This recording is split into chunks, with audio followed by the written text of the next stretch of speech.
Breaking news చూస్తున్నాం. ఎన్నికల్లో ఘోరంగా ఓడిపోయిన వైసీపీ అధినేత వైఎస్ జగన్ ను ఆ పార్టీ నేతలు కలుస్తున్నారు. గత 3 రోజులుగా పలువురు మాజీ మంత్రులు, పార్టీ కీలక నేతలు కలుస్తున్నారు. పార్టీ ఫలితాలు, పార్టీ పరిస్థితిపై చర్చిస్తున్నారు. ఓటమితో కుంగిపోకుండా ధైర్యంగా ముందుకు నడవాలని పిలుపునిచ్చారు.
బ్రేకింగ్ న్యూస్ చూస్తున్నాం. ఎన్నికల్లో ఘోరంగా ఓడిపోయిన వైసీపీ అధినేత వైఎస్ జగన్ ను ఆ పార్టీ నేతలు కలుస్తున్నారు. గత 3 రోజులుగా పలువురు మాజీ మంత్రులు, పార్టీ కీలక నేతలు కలుస్తున్నారు. పార్టీ ఫలితాలు, పార్టీ పరిస్థితిపై చర్చిస్తున్నారు. ఓటమితో కుంగిపోకుండా ధైర్యంగా ముందుకు నడవాలని పిలుపునిచ్చారు. ఇదే విషయంపై మరింత సమాచారం అందించడానికి మా ప్రతినిధి గుంటూరు నుంచి శ్రీనివాస్ అందిస్తారు. శ్రీనివాస్, చెప్పండి. జగన్ తో పార్టీ నేతలు, నాయకులు వరుస భేటీ అవుతున్నారు. డీటెయిల్స్ ఇవ్వండి. గ్రామీణ ఎన్నికలు ఫలితాలు వెలువడిన తర్వాత వరుసగా మాజీ ముఖ్యమంత్రి జగన్మోహన్ రెడ్డి, వైఎస్ఆర్సీపీ అధినేత జగన్మోహన్ రెడ్డిని పార్టీ నేతలు, పార్టీలో ఎన్నికల్లో పోటీ చేసి ఓటమి చేసిన వారు, అలానే గెలిచిన వారు కూడా విడివిడిగా ప్రత్యేకంగా భేటీ అవుతున్నటువంటి పరిస్థితి ఉండడం జరిగింది.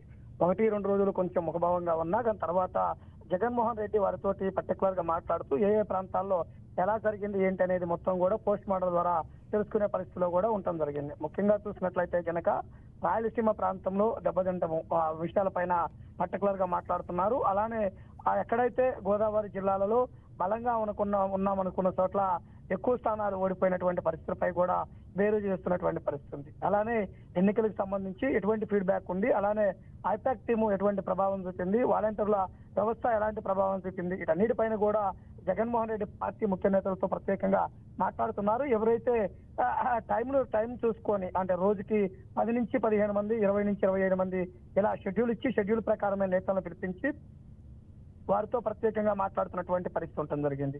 అయితే ముఖ్యంగా చూసుకున్నట్లయితే కనుక ఈ ఎన్నికల్లో ఘోర పరాజయం చెందిన తర్వాత మళ్ళా జగన్మోహన్ రెడ్డి పార్టీని ఎలా స్ట్రెంథన్ చేయాలి, ప్రజల్లోకి ఎలా వెళ్ళాలి అనే దానిపై కూడా పార్టీ నేతలతో చర్చించి నిర్ణయం తీసుకున్నారు.